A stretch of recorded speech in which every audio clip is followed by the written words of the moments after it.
The European Court has okayed the extradition of 5 UK terrorism suspects to the US. Euronews reports.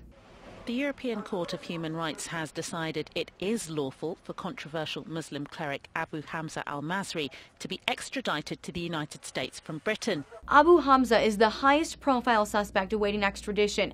As a former imam in London, Hamza reportedly celebrated 9/11 and urged the killing of non-Muslims. Among other charges, Hamza is accused of calling for a holy war in Afghanistan and hostage-taking in 1998. The Strasbourg court's decision to extradite Hamza and 4 other terrorism suspects comes after 2 years of deliberation. The International Business Times explains why the Human Rights Court needed to make a ruling. He and the other 4 men had been fighting extradition, saying they would face inhumane conditions if turned over to the U.S. justice system.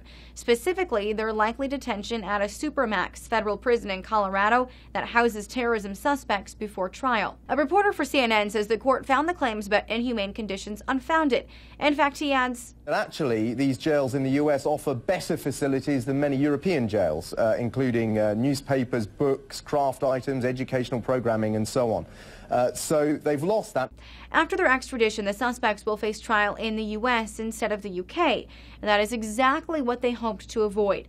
But UK Home Secretary Theresa May tells the BBC, prosecutors look at evidence that's available and make a decision as to whether it is right to prosecute in the UK or not. Those decisions were taken. It was determined that it was not right to prosecute in the UK, and therefore we've been following the extradition route. The BBC goes on to call the case the most important for the court since 9/11. With the ruling given a stamp of approval to human rights in U.S. prisons, the UK can extradite future suspects more easily.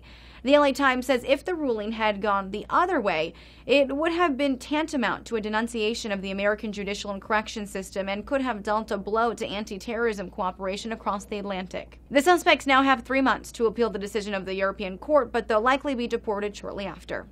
For Newsy, I'm Lauren GORES. Multiple sources, the real story.